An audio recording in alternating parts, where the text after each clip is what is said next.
श्री गणेशाय नमः। ओम गम गणपते नमः। श्री ब्रह्मांड पुराण अध्याय 13 ललिता देवी की स्तुति। इस प्रकार जब उस महायज्ञ में वे महादेवी ललितेश्वरी प्रकट हो गई, तब सभी देवता उनकी स्तुति करने लगे। देवों ने कहा, हे समस्त संसार की माता, तुम्हारी जय हो। हे पर से पर देवी, तुम्हारी जय हो। हे कल्याण सदने, तुम्हारी जय हो। हे काम कला की आत्मा रूपी, तुम्हारी जय हो।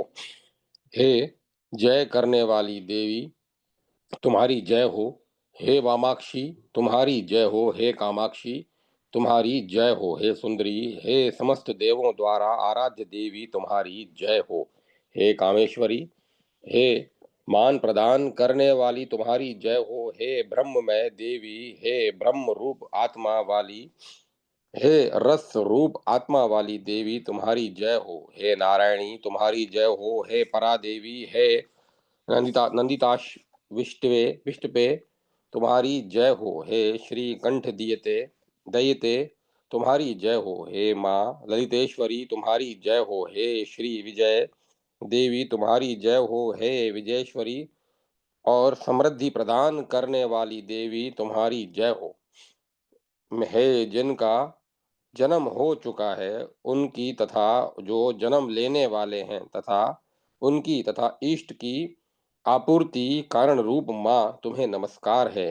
तथा हे पर से परे माँ, तुम्हें नमस्कार है। जितने भी समय हैं, कला मुहूर्त काष्ठा दिन मास ऋतु शरद आदि महा सहस्त्र शीर्ष और सहस्त्र मुख और नेत्रों वाली माँ, तुम्हें नमस्कार है। हे सहस्त्र कर कमल और सहस्त्र चरण कमलों से सुशोभित माँ, तुम्हें नमस्कार है। तथा हे अणु से अणु सूक्ष्म रूप एवं महानों से महान माँ, तुम्हें नमस्कार है। हे पर से भी पर तथा तेजों से भी तेज स्वरूप माँ, तुम्हें नमस्कार है। हे माँ, सातों लोक तुम्हारे शरीर रूप हैं। तुम्हारे पैरों में अतल है, तुम्हारी जंघा वितल है, तुम्हारे कटी देश रसातल है, तथा धरणी पृथ्वी तुम्हारी कुक्षी है। हृदय तुम्हारा भुवर लोक है, तुम्हारा मुख स्वर्ग लोक है। इस प्रकार सातों लोक तुम्हारे शरीर में विद्यमान है। सूर्य और चंद्रमा तुम्हारे दोनों नेत्र हैं, तथा हे अंबिके, दिशा आदि तुम्हारी भुजाएं हैं। वायु तुम्हारी श्वास है, समस्त वेद तुम्हारी वाणियां हैं।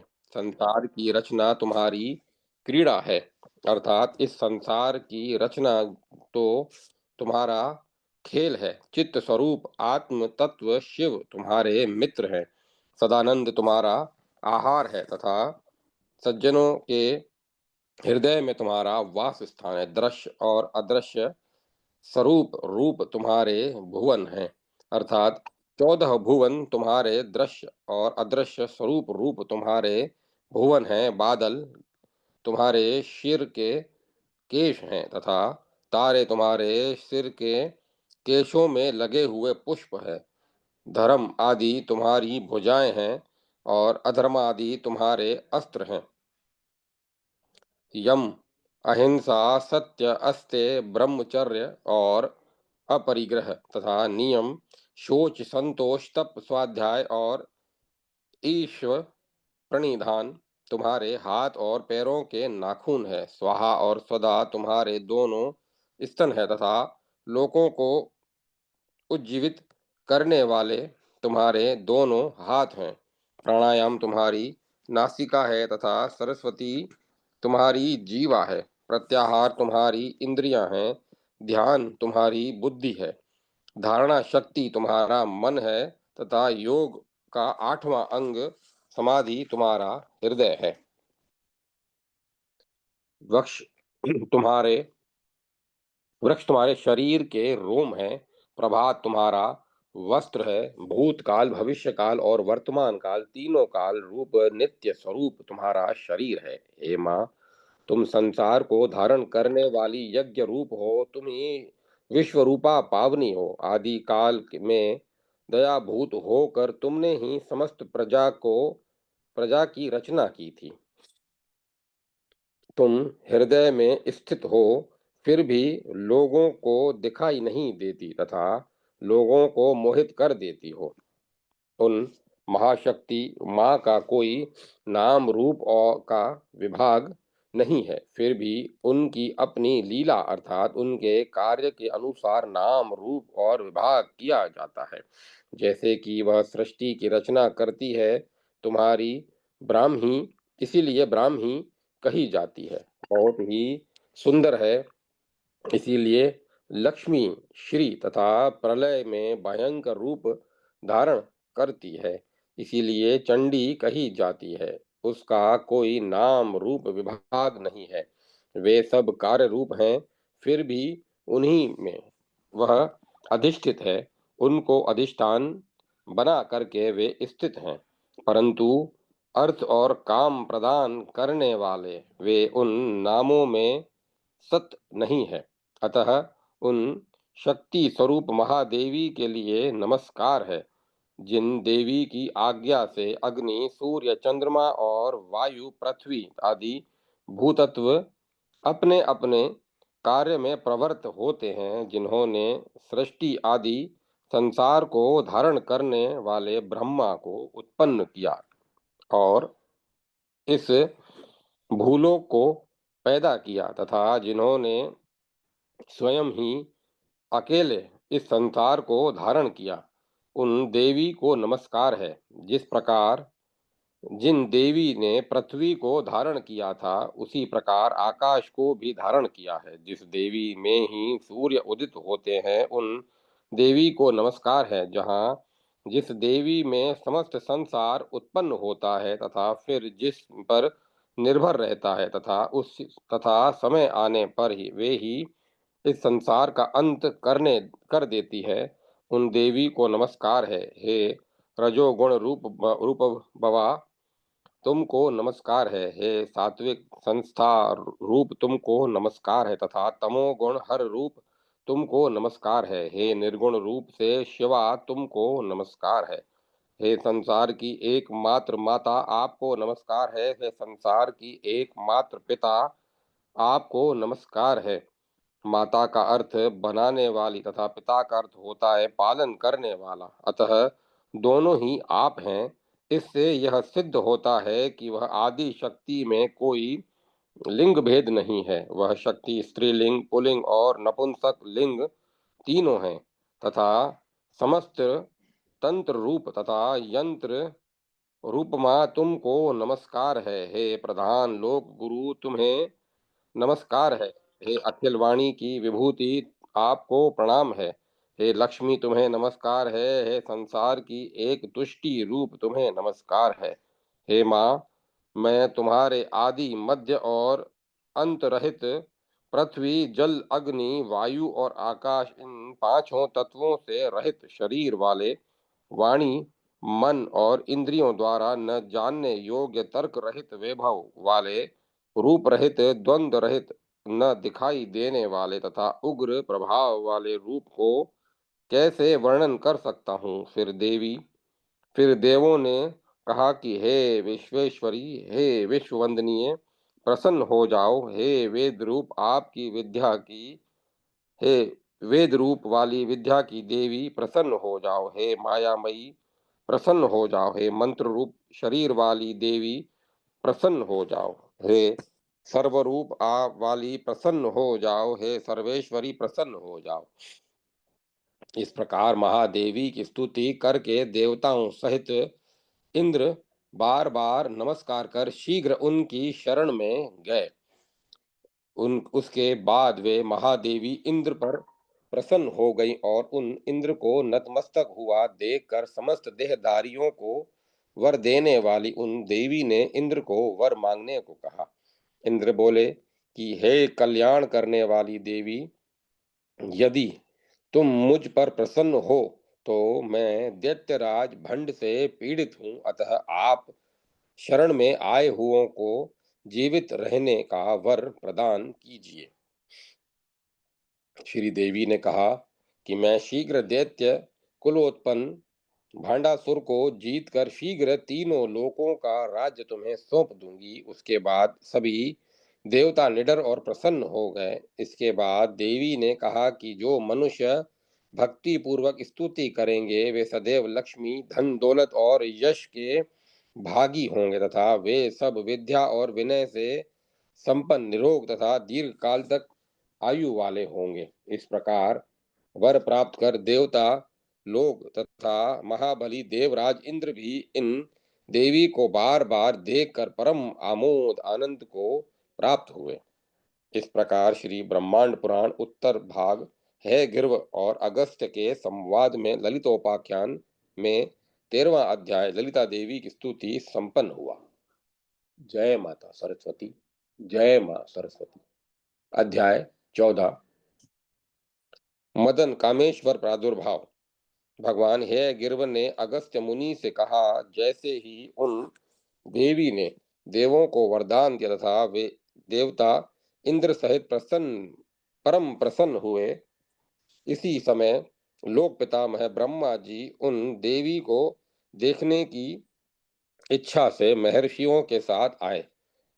उसके बाद भगवान विष्णु विनाथ सुत गरुड़ पर सवार होकर आ गए। भगवान शिव भी बूढ़े बैल पर सवार होकर आ गए। देवेश्वर नारद आदि उन महेश्वरी को देखने को आए तथा सभी अप्सराओं के समूह वहां आए।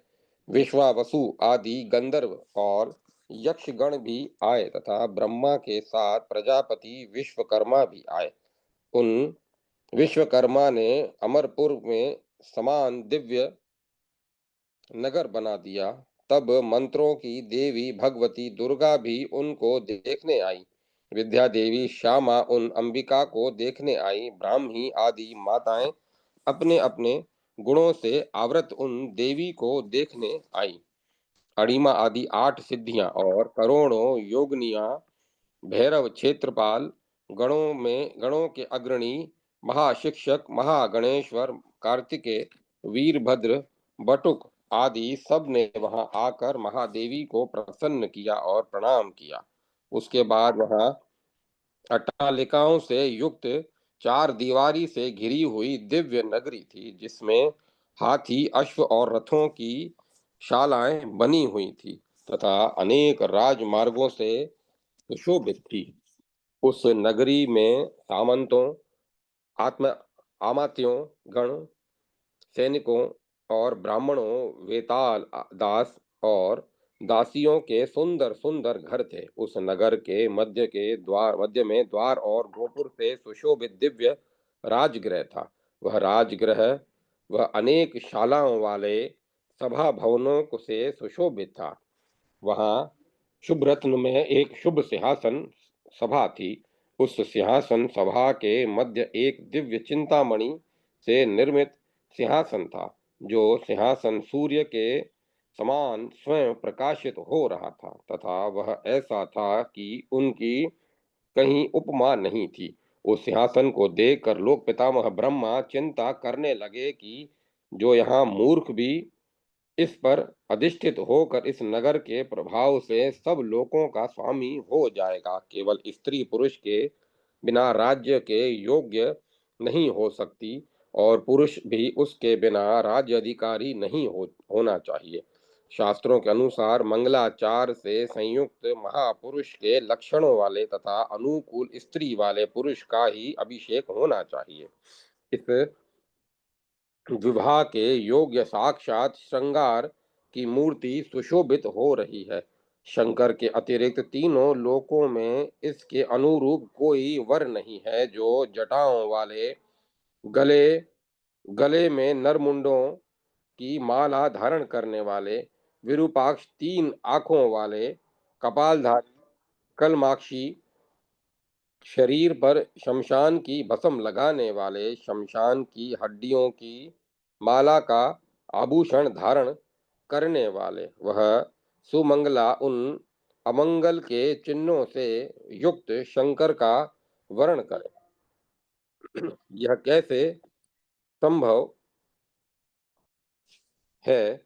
ब्रह्मा जी भी इस प्रकार सोच ही रहे थे कि महेश्वर भगवान शंकर ब्रह्मा के आगे ही करोड़ों कामदेवों की सुंदरता से युक्त शरीर वाले हो गए। वे दिव्य वस्त्र पहने हुए थे, माला धारण किए हुए थे, उनके शरीर पर दिव्य गंध का लेप लगा हुआ था तथा किसी हार, केयूर, कमंड कुंडलादि से अलंकृत वे भगवान शंकर संसार को दिव्य मोहित करने वाला रूप धारण कर प्रकट हो गए।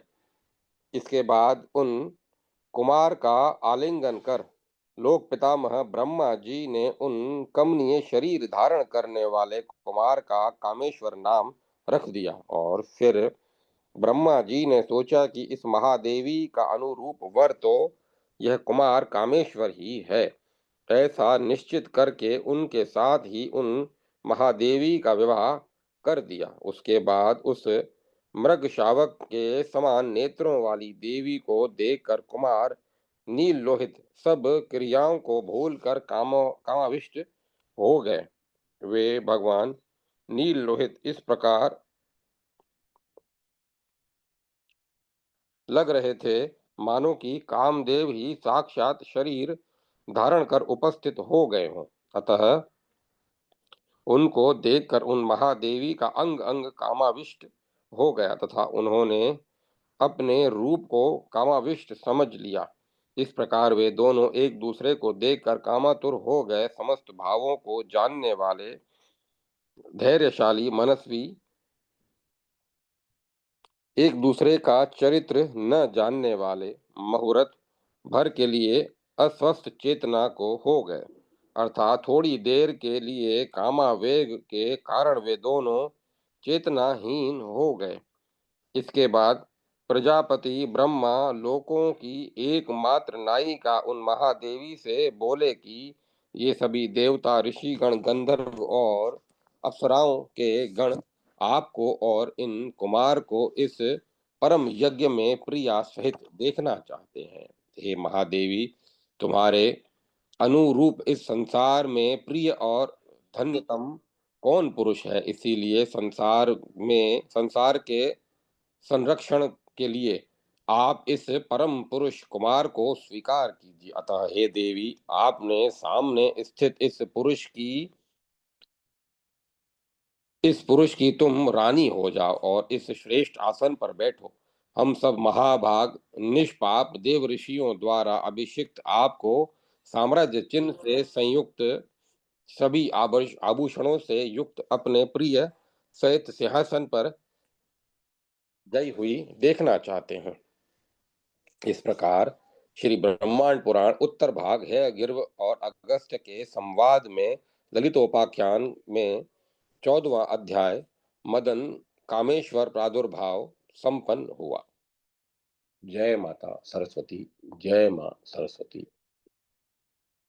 अध्याय 15 महादेवी शंकर विवाहोत्सव वर्णन।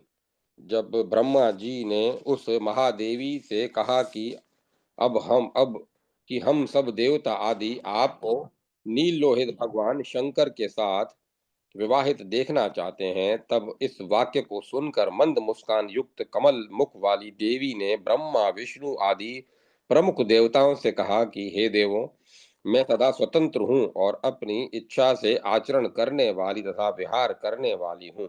इसीलिए मेरे अनुकूल आचरण करने वाला ही मेरा प्रिय होगा। उसके बाद सब देवताओं ने कहा कि वैसा ही होगा।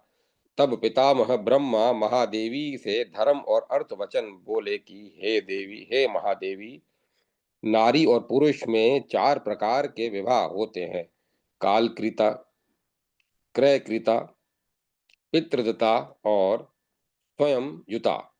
जिस माध्यम से पुरुष नारी से विवाह करता है, उसी प्रकार 4 प्रकार की विवाहित नारियां होती हैं। इन कालकृता नारी वेश्या होती है, जिसको किसी भी समय आवश्यकता अनुसार पत्नी बनाया जा सकता है। कृतकृता तो दासी होती है, क्योंकि पैसे से खरीदी हुई होती है। गंधर्व विवाह से युक्त अर्थात प्रेम विवाह से विवाहित पितृदत्ता होती है, क्योंकि प्रेम होने के बाद वह पिता द्वारा वर को प्रदान की जाती है। पिता के वश में रहने वाली पुत्री तो अपने समान धर्म वाले नर का चयन करती है, वह स्वयं जुता होती है। तो अद्वैत परम ब्रह्म है तथा सत और असत भाव से रहित है, तथा इस तथा उस ब्रह्मा से चिदानंदात्मक प्रकृति उत्पन्न हुई है, तथा हे देवी, तुम वह ब्रह्म थी और तुम ही वह प्रकृति हो। तुम ही अनादि और अखिल रूप वाली हो। तुम ही कारण और कार्य रूप को हो, अर्थात तुम ही संसार का मूल कारण प्रकृति हो और तुम ही कार्य रूप संसार हो।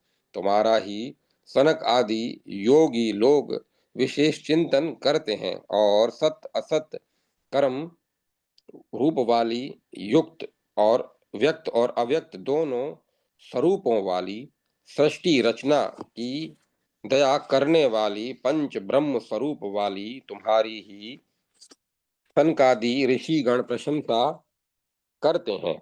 तुम ही आदि काल में सृष्टि की रचना करती हो और तुम ही क्षण भर में नष्ट कर देती हो। अतः हे देवी, तुम लोक पर कृपा करने की इच्छा से, सृष्टि रचना करने की इच्छा से किसी पुरुष की सेवा करो, अर्थात किसी पुरुष का साथ लो, क्योंकि अकेली प्रकृति तो सृष्टि रचना नहीं कर सकती। अतः पुरुष चेतन तत्व जीव के संयोग से ही प्रकृति रचना कर सकती है। इस प्रकार समस्त देवताओं और ब्रह्मा जी के अनुरोध किए जाने पर उन देवी ने हाथ से माला को उठाकर आकाश में फेंक दिया। तब उन महादेवी द्वारा फेंकी हुई वह माला आकाश तल को सुशोभित करती हुई भगवान कामेश्वर शिव के गले में गिर गई। उसके बाद ब्रह्मा विष्णु आदि सभी देवगण अत्यंत आनंदित हो गए।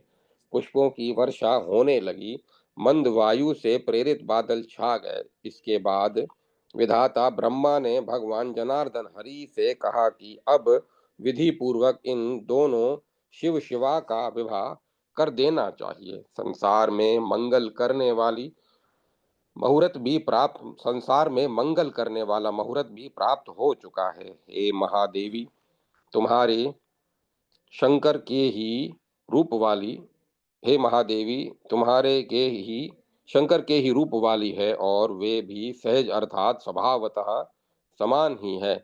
आप इन कल्याणी कल्याणी देवी को इन काम रूप शिव के लिए प्रदान कर सकते हैं, अर्थात उन इनका विवाह शिव के साथ कर सकते हैं। ब्रह्मा जी के इस वचन को सुनकर देवों के देव भगवान विष्णु ने विधान पूर्वक उन महादेवी का विवाह शंकर जी के साथ कर दिया। फिर उसके बाद मुख्य देव ऋषियों और पितरों के साथ देवों और योगियों का शिव और शिवा का आदि केशव भगवान विष्णु ने कल्याण कर दिया। उसके बाद ब्रह्मा आदि सभी देवों ने उपहार दिए। तब ब्रह्मा जी ने इक्षु और चाप उनको प्रदान किया तथा उन दोनों को भगवान शिव ने कभी न मुरझाने वाला, कभी भी अपना प्रभाव न छोड़ने वाला पुष्पों का अस्त्र प्रदान किया। जल के देवता वरुण ने उन दोनों को नागपाश प्रदान किया। प्रजापति विश्वकर्मा ने अंकुश प्रदान किया। अग्नि देवता ने मुकुट तथा चंद्रमा और सूर्य ने कान की बालियां प्रदान की। रत्नों के भंडार समुद्र ने उनको रत्न में आभूषण प्रदान किए। तब देवाधिपत इंद्र ने अक्षय मधु पात्र दिया और कुबेर इन चिंतामणि में माला प्रदान की। साम्राज्य सूचक छत्र स्वयं लक्ष्मीपति विष्णु ने प्रदान किया तथा गंगा और यमुना ने उन दोनों चंद्रमा के समान चमकते हुए दो चांबर प्रदान किए। आठ वसु, आठ संपत्तियां रुद्र, आदित्य तथा अश्वनी कुमारों ने प्रदान की। दिक्पाल, वायु, साध्य, गंधर्व प्रमथेश्वरों ने प्रसन्न होकर अपने अपने अस्त्र प्रदान किए तथा रथ, महावेग वाले और महाबलशाली घोड़े और हाथी, ऊंट, रोग रहित अश्व, जो भी जो कि भूख प्यास से रहित थे, तथा वज्र के समान सपरिच्छद आयुधों को प्रदान किया। इसके बाद उन दोनों शिव और शिवा का साम्राज्य पद पर कल्याण में अभिषेक हुआ तथा उनके विमान का कुसुमाकार नाम रखा गया। विधाता ने उनको अस्त्रों से अभेद नित्य ही खिली रहने वाली, कभी न मुरझाने वाली माला प्रदान की, जो माला स्वर्ग में, पृथ्वी पर और अंतरिक्ष में इच्छा अनुसार काम करने वाली और सुंदर समृद्धि वाली, जिस माला की गंध को सूंघने मात्र से भ्रांति रोग और क्षुधा से पीड़ित रोग उसी क्षण नष्ट हो जाते हैं, तथा जो माला मन को शुभ आनंद प्रदान करती थी। इस प्रकार की माला युक्त विमान पर चढ़कर वे दोनों दिव्य दंपति चामर द्वारा व्यजन किए जाते हुए छत्र और ध्वजा से बहुत ही मनोहर लग रहे थे। वे उस समय वीणा, वेणु, मृदंग आदि अनेक प्रकार के तुर्य बाजे बजाते हुए देवताओं द्वारा सेवा किए जा रहे थे। उस समय राज मंदिर से निकलकर अपने ओज से सुशोभित होती हुई विहार करने के लिए मार्ग में गई।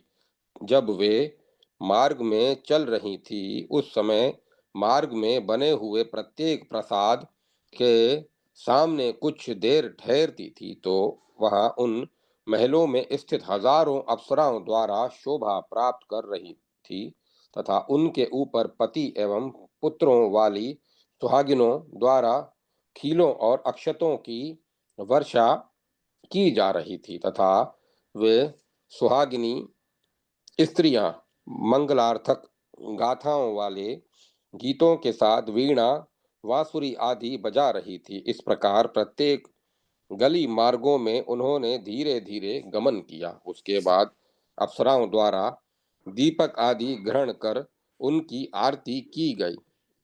तब विमान के आगे वाले भाग में से उतरकर उन दोनों ने सभा में प्रवेश किया।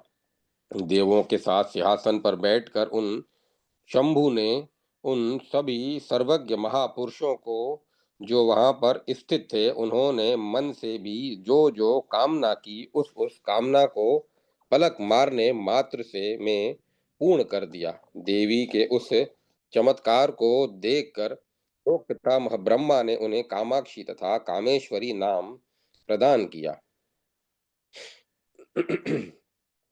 तब उस नगर पर उन महादेवी की आज्ञा से आश्चर्य मेघ ने वेश कीमती वस्तुओं और दिव्य आभूषणों की वर्षा की। यही नहीं, आश्चर्य मेघ ने चिंतामणि, कल्प वृक्ष, कमला और कामधेनुओं की वर्षा की।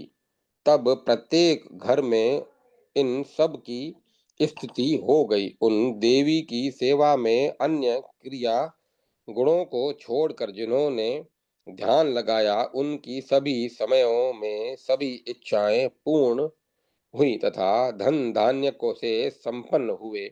उस नगर में पितामह ब्रह्मा, विष्णु, महादेव, इंद्र एवं अन्य दिशाओं के अधीश्वर दिक्पाल, समस्त देवतागण, देव ऋषि नारद आदि तथा सनकादि योगी गण, महर्षि गण, मनु आदि, वशिष्ठ आदि तपस्वी, गंधर्व, अप्सराएं, यक्ष और अन्य देव प्रजा जातियों, तो जो स्वर्ग में, भूमि पर तथा अंतरिक्ष में बाधाओं से घिरी हुई रहती थी, वे सब उस नगर में बिना किसी बाधा के रह रही थी। यह सभी लोग यह कहते थे कि इस प्रकार जनता को मातृ तुल्य प्रेम करने वाली देवी अन्यत्र कहीं भी नहीं। इस प्रकार लगातार बहुत अधिक अनुराग से संतुष्ट किया महान भूलोक में विद्वान राजा की जो भी सब कुछ चाहने वाले समस्त भूतल वासियों की जो भी इच्छाएं होती हैं, उन सब को उन रानी महादेवी ने प्रजाओं को प्रदान किया।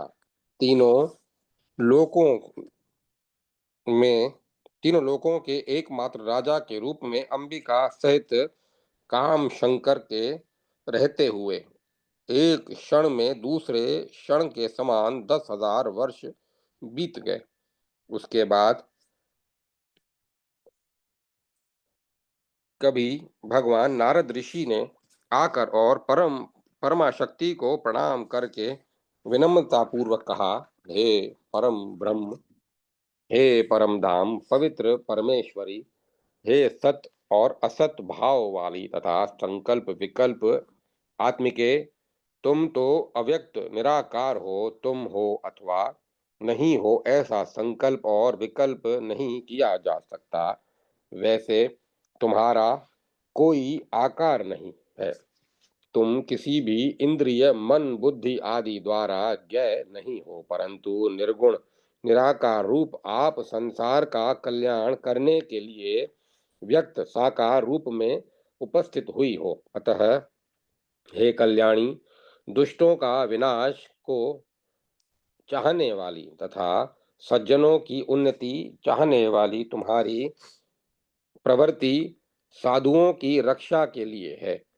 हे देवी, इस यह मंडलासुर, यह भांडासुर नामक दैत्य तीनों लोकों को बाधित कर रहा है। वह दैत्य एक तुम्हारे द्वारा ही जीता जा सकता है, अन्य कहीं देवताओं द्वारा नहीं जीता जा सकता। नारद जी ने कहा कि हे देवी, एकमात्र तुम्हारी सेवा करते हुए ये देवगण बहुत समय तक यहाँ रहते हुए तुम्हारी आज्ञा से अपने अपने नगर में चले जाएंगे। अतः हे देवगण, ये देवगण अमंगल शून्य और एवं समृद्ध होवें। इस प्रकार नारद जी ने जब त्रिलोक स्वामिनी देवी को बताया, तब उन महादेवी ने देवताओं को अपने अपने वास और निवास पर भेज दिया तथा ब्रह्मा विष्णु शंभु इंद्र और दिशाओं के स्वामी को का यथोचित आदर सत्कार करके अंबिका ने उनके अपने अपने निवासों पर भेज दिया। उसके बाद अपराध छोड़ने को भी देवी को सम्यक प्रकार से भेजा। उसके बाद अपराध छोड़ने को भी देवों को सम्यक प्रकार से भेजा। तब उन्होंने अपने अपने अंश से आदि पिता शिव की सेवा की। इस प्रकार यह आख्यान, जिसमें कि उन महादेवी कामेश्वरी कामाक्षी का आविर्भाव और राज्याभिषेक वर्णन किया गया है, वह आयु बढ़ाने वाला और सब प्रकार से घर में मंगल पैदा करने वाला है। जो विद्वान प्रातः काल उठकर भक्ति और श्रद्धा पूर्वक इन महादेवी का जप करेगा, वह धन से समृद्ध होगा और अमृत के समान वाणी वाला होगा। उस बुद्धिमान का इस लोक और परलोक में कुछ भी अशुभ नहीं होगा तथा वह अपने बराबर वालों तथा अपने से उत्तम पुरुषों में बहुत यश प्राप्त करता है और उसकी लक्ष्मी धन दौलत अचल हो जाती है। वह कभी समाप्त नहीं होती एवं उसका पद पद पर कल्याण होता है। उसे कभी भी किसी का भय नहीं रहता तथा वह तेजस्वी और वीर्यवान होता है।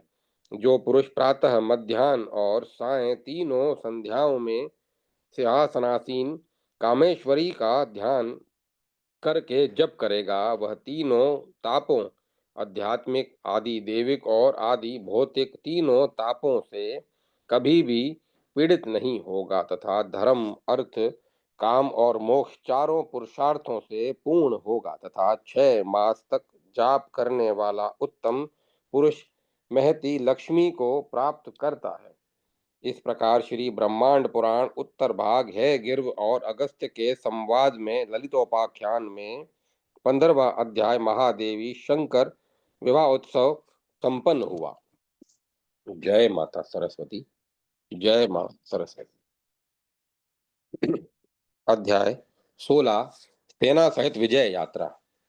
जब नारद जी ने महादेवी ललिता को भांडासुर दैत्य के अत्याचारों से पीड़ित संसार के बारे में बताया और उसका संहार करने की प्रार्थना की। तब उसके बाद उन संसार की माता ललिता परमेश्वरी तीनों लोकों के कटक भांडासुर दैत्य को जीतने के लिए निकल पड़ी। तब उन्होंने बाजे के आकार वाले 7 मेघ बनाए और फिर अनेक ढोलों की ध्वनि से आकाश को भर दिया। तब वहां कोई मृदंग बजा रहा था, कोई मुरज बजा रहा था, तो कहीं नगाड़े की घोर ध्वनि हो रही थी, जिससे सारा आकाश गूंज रहा था। उस समय उनकी सेना में थेलू का, झालर, रांधा, हुड़का और हुड़का नामक वाद्यों की ध्वनियां होने लगी।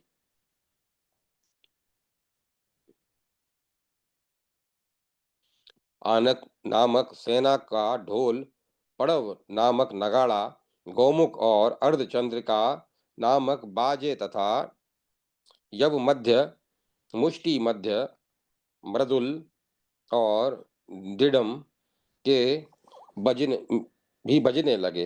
मंजीरे, भरित, यंग्य, इंग्य और अलिंग्य नाम के अनेक प्रकार के बाजों की ध्वनि होने लगी और उदक नामक बहुत तेज ध्वनि वाले तथा अतुहुंड, निशाण और बर्बर नामक बाजे बजने लगे। यही नहीं, हुंकार और काकतुंड नामक अनेक प्रकार के दूसरे बाजे बजे। उस समय की तैयारी में शक्ति सेना ने वे सब बाजे बजाने प्रारंभ कर दिए तथा परम परमेशानी ललिता देवी अंकुश आदि अस्त्रों को लेकर तैयार हो गई और फिर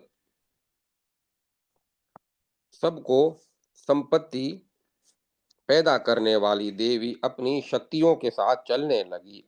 अनेक करोड़ हाथी, घोड़े और रथों की पंक्तियों से सेवित तरुण सूर्य के समान लाल वर्ण वाली से सब संपत्तियों की स्वामिनी महादेवी मत और उद्दंड संग्राम रसिक पर्वत के समान रण कोलाहल नाम के हाथी पर सवार हो गई। उनके पीछे अपनी हिलती हुई ध्वजमालाओं से चमकती हुई महान घोर शब्द करने वाली सेना चलने लगी। उन संपत्तियों की स्वामिनी देवी के वक्ष स्थल पर स्थूल स्तनों को कष्ट देने वाला कड़क युक्त घनसाना बादलों को पैदा करने वाला अस्त्र अच्छा लग रहा था। हाथ में धारण की गई कांपती हुई तलवार बहुत ही रुचिकर लग रही थी, जो भगवान शंकर की टेढ़ी भोह के समान भयंकर थी। उस समय उत्पात पैदा करने वाली वायु से पर्वत चलते हुए से प्रतीत हो रहे थे। उन देवी के पीछे करोड़ों उत्तम हाथी चल रहे थे। उसके बाद श्री ललिता देवी द्वारा श्री पाश आयुध से उत्पन्न अति शीघ्र चलने वाले और विशेष क्रांति हलचल पैदा करने वाले अश्वों पर आरूढ़ सैनिक आगे चल रहे थे। उनके साथ अश्वारोही सेना घोड़ों की हिनहिनाहट के साथ चल रही थी तथा वे घोड़े अपने खुरों से भूतल को खोदने खोदते हुए चल रहे थे। उनकी सेना में अनेक प्रकार की नस्ल के तथा अनेक देशों से उत्पन्न घोड़े थे, जैसे कि वनायुज, काम्बोज, पारद, सिंधु, देशज, टंकण, पर्वतीय, पारसिक तथा अन्य प्रकार के भी थे। यही नहीं, अन्य भी जैसे अजानय, घटधर, दरद, काल वंदिज, अनेक यौवन से मद मत मत मत गांधर्व नाम के घोड़े थे तथा पूर्व देशों से में पैदा हुए केरात प्रांत में उत्पन्न हुए अनेक घोड़े थे, जो विनम्र स्वभाव वाले थे, अच्छी तरह अपने ऊपर बैठा कर ले जाने वाले, स्थित चित्त से वेग पूर्वक चलने वाले थे। वे घोड़े अपने स्वामी के मन की बात को अच्छी तरह जानने वाले थे तथा महायुद्ध में होने वाली कठिनाइयों आपत्तियों को सहन करने वाले थे। वे क्रोध को जीतने वाले तथा थकान को जीतने वाले घोड़े बहुत से लक्षणों से युक्त थे। अब लक्षणों को बताते हैं कि कुछ घोड़े शिखा पर 5 धाराओं से युक्त थे, जो एक शुभ लक्षण माना गया है। अतः हे वे विनीत और छलांग लगाने वाले थे। कुछ उनके फल और शुक्ति सीप की शोभा से युक्त थे तथा कुछ श्वेत सीप से युक्त थे, अर्थात उनके मस्तक पर ये चिन्ह थे तथा कुछ देव पद्म, देवमणि और देव स्वस्ति चिन्हों वाले थे। यही नहीं, कुछ घोड़े स्वास्तिक चिन्ह और शक्ति सीप दोनों चिन्हों वाले थे तथा कुछ गडुर और फूलों जैसी गड़िका वाले थे। ये सभी शुभ लक्षण विजय और राज्य प्रदान कराने वाले थे। इस प्रकार वायु के समान वेग से दौड़ने वाले घोड़े वहां उपस्थित थे। वे घोड़े अपराजित नाम वाले थे, अत्यंत तेजस्वी और चंचल थे। उनके शरीर अत्यंत ऊंचे और मुख लगाम की रस्सी से अत्यंत सुशोभित थे। उन घोड़ों की गर्दन के दोनों ओर घिरे हुए बाल फहरा रहे थे। मोटे मोटे काले काले बालों के बिखरने में से ऐसा लगता था मानो कि बादलों को बिखेरे दिया गया हो। उनकी जंघाओं के बीच में की गांठों पर समुन्नत मणि किंकणी चमक रही थी तथा खुरों में लगी हुई नाल से बाजे से बजते थे। इस उस विजय की समृद्धि के लिए भूमंडल महावाद बन चुका था। उन घोड़ों की चाल में क्रम से बार बार युद्ध की घोषणा सी की जा रही थी। उन महादेवी पर जो चवर डुलाया जा रहा था, उसके पंख की जड़ को पकड़कर डुलाया जा रहा था तथा वह चवर सुंदर पात्रों और घुंघरुओं से सजा हुआ था। इस प्रकार की घोष ध्वनि करते हुए असुरों से युद्ध करने के लिए अश्व पर आरूढ़ महादेवी घोड़े पर सम्यक प्रकार से सवार होकर चली। वे महादेवी अपने चारों हाथों में, एक हाथ में पाश, एक में अंकुश, एक में बेंत और एक हाथ में घोड़े की लगाम पकड़े हुए अत्यंत पराक्रम से शोभित हो रही थी। तरुण सूर्य प्रकाश वाली चमकती हुई करधनी वाली वे देवी घोड़े पर सवार ही हो घोड़े को नचाती हुई चली। उसके बाद श्री दंड नाथा ने अभियान युद्ध को कूच करने का बिगुल बजा दिया। जिस पटह ध्वनि से उद्दंड समुद्र की भयंकर ध्वनि से अधिक भीषण उस ध्वनि ने समस्त संसार को बाधिक बहरा कर दिया। कठोर वज्र बाणों से समस्त दिशाओं को भेदते हुए अत्यंत अद्भुत वज्र के समान भुजाओं वाली कुछ शक्तियां उठ खड़ी हुई।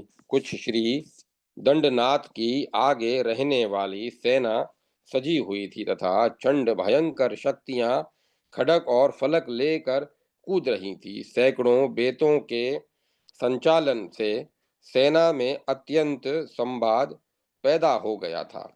बेतधारियों को दूर हटाती हुई शक्तियां घूम रही थी। उसके बाद महिष, भय से मृग और सिंह चित्रित ऊंची ऊंची ध्वजाएं धारण कर शक्तियां इधर उधर चलने लगी। उसके इसके बाद श्री दंडनाथा की हजारों श्वेत छत्रों को धारण किए, हाथों को फड़फड़ा फड़काती हुई कुछ प्रचलित शक्तियां उपस्थित हो गई। इस प्रकार श्री ब्रह्मांड पुराण उत्तर भाग है गिर्व और अगस्त्य के संवाद में ललितोपाख्यान में 16वां अध्याय सेना सहित विजय यात्रा संपन्न हुआ। जय माता सरस्वती। जय मां सरस्वती। ओम नमः शिवाय। ओम नमो भगवते वासुदेवाय। ओम नमो नारायण। ओम तत्सत। ओम तत्सत। ओम तत्सत। अब कथा को विराम दिया जाता है।